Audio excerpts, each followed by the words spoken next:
Hello everyone, my name is Miro and I'm going to show you 7 mobile web applications.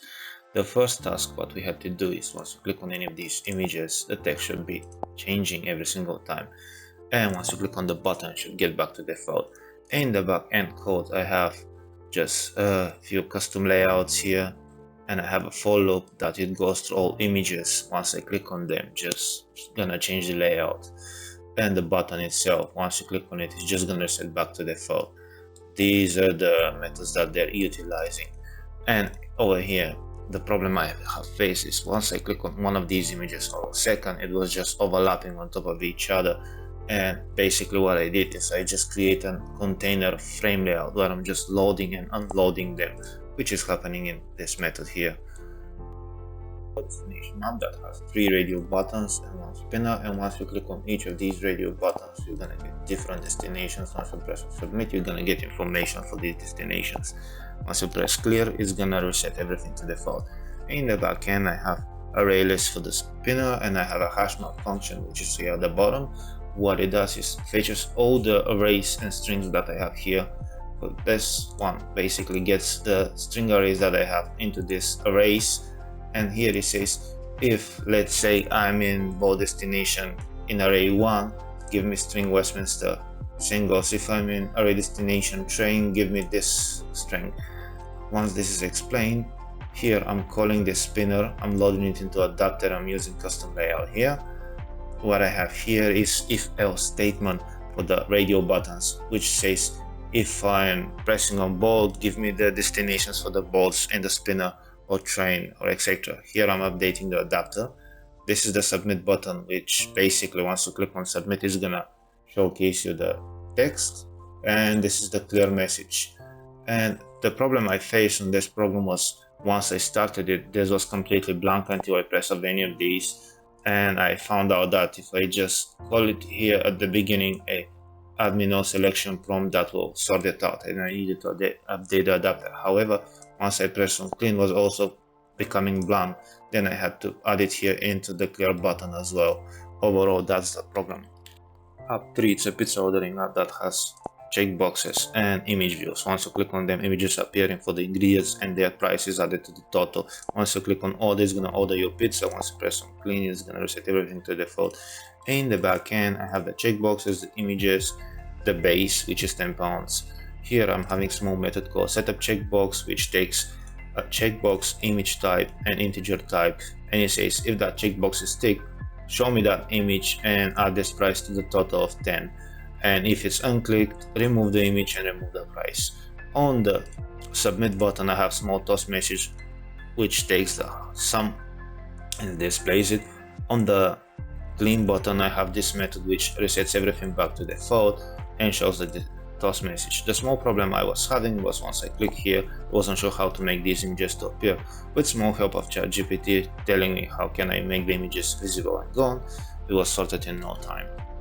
Task 4 is an animal catalog that requires from us to use horizontal scroll view, image click, and buttons. And what do we have in the end is 3 arrays, 1 for titles, 1 for the animal description stored in here, 1 for images.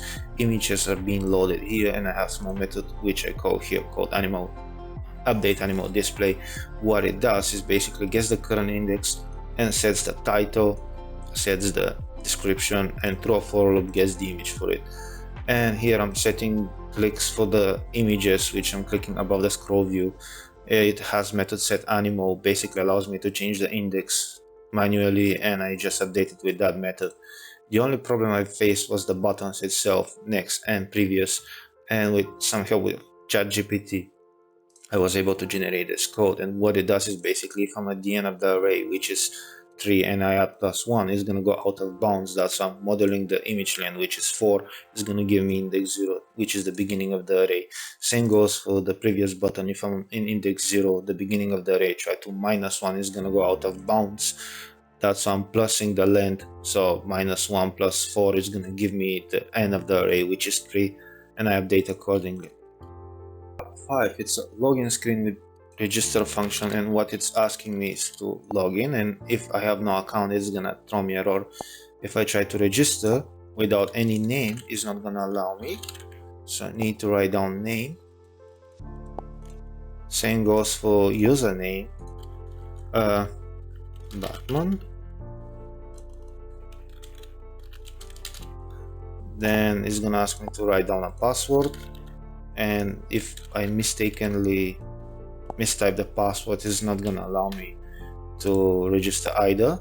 Once everything is correct, I'll be sent back to the login screen, and if I try to log in with wrong password, it's not gonna allow me, of course. And that's it, that's the whole app. However, there is also checks. If I try to register again with the same account, shouldn't allow me. So let's give a try. No, it's not allowing me. Okay, so it stores all the new data into the database over here. In the backend, I had to add this piece of code into the manifest to access that online database, else the whole code wouldn't be able to work. I had a helper class which is having the variables necessary to create my username, and they're actually called in the register activity. In the login activity, where the login screen is, I have these global variables which are storing all the data created and send it to the Firebase, and later on I use them to fetch it back to my program. What I have here is the register button, which is sending me to the register activity, the login button, which checks if I try to enter without typing any username or password, is gonna throw error. Else it's gonna check what I've typed, if it's existing in the database, log me in. If it's not, just throw an error. And the register activity, what I have is these database variables which I need to access that Firebase. I have array list for the spinner and a for loop that is allowing me to iterate through years.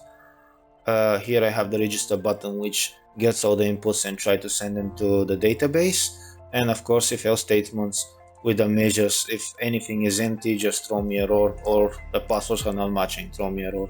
Here what I have is basically checking whatever information I'm typing, whether it's existing already in the database. If it does, throw error. If it's not, get the helper class, store the data into the database. And if I try to register, well, I have errors like internet connection error, throw me error. The button back, and here I have the button clean functionalities. Here what I have is the code that fetches the data from the Firebase and displays it on the screen. I had small error because once I was choosing on the spinner, let's say 1950, is gonna tell me that my age is 1950 instead of the age I supposed to. So I call the calendar and I minus the current date of the age selected on the spinner and solve that issue. And obviously the logout button functionality.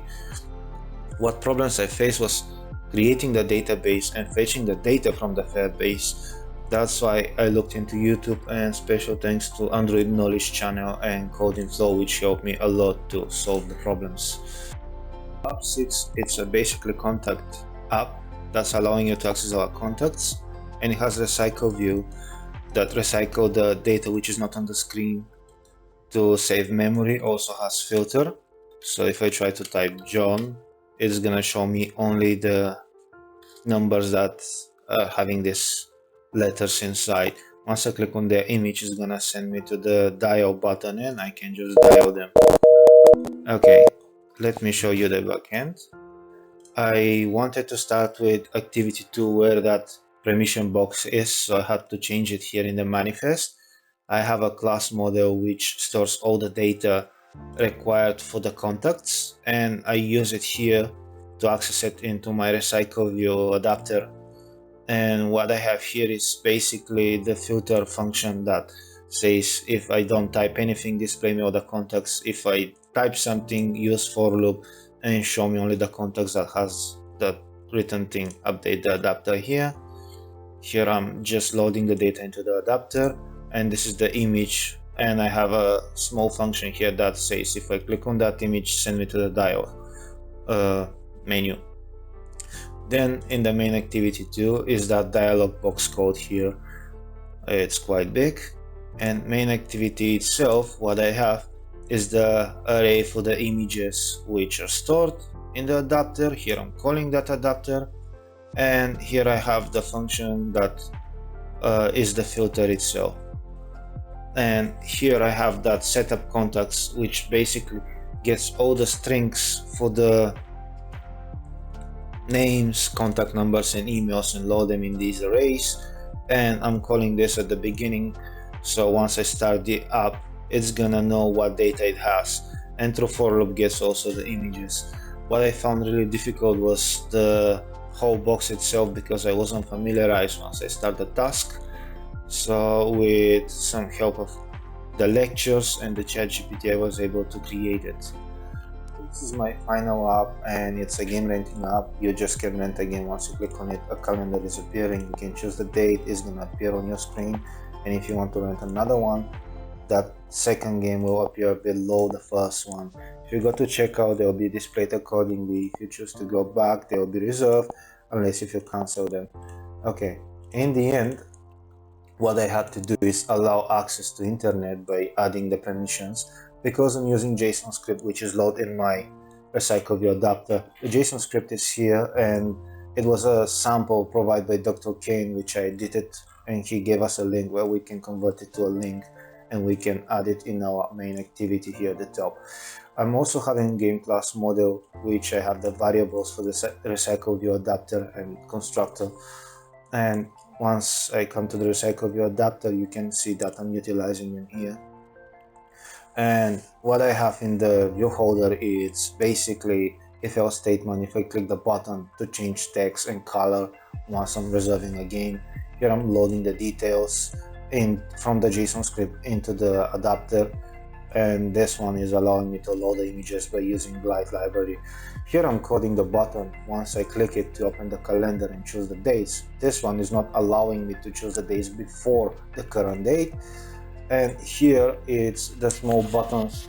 Once you click the dialog box, either to go to checkout, which is main activity 2, or once you close it, to remain on the same place. And here also I have a new dialog box if I want to cancel the game to appear, whether I want to cancel it, yes or no. This is the method that basically displays all the text, date from to for the games. And here I have small method which is memorizing the game, so if I choose a second game, it's gonna appear on the bottom of the first. In the main activity is a JSON script, and I have activity result launcher, which is allowing me to memorize my previous steps. So if I go to activity 2, I want to return to activity 1, the games will be still reserved. Before, they used to be resetting every single time until I implemented this one. I have executor service, which is allowing to run the script, and if there is something in the script, display it. Also, it's running this method, which is going to the URL link and checks if it's inserted correctly. If it is, load it. If it's not, disconnect. Parse and display data. It's loading this script into a JSON object array, and through a for loop loads all of them into my array list of game list, which is passed into the update recycle view method, which checks if I have existing adapter, use it. If I don't, just create one from scratch.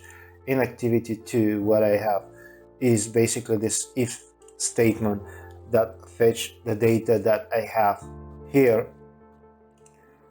from the dialog box, which has the reserved games, and displays them in activity 2.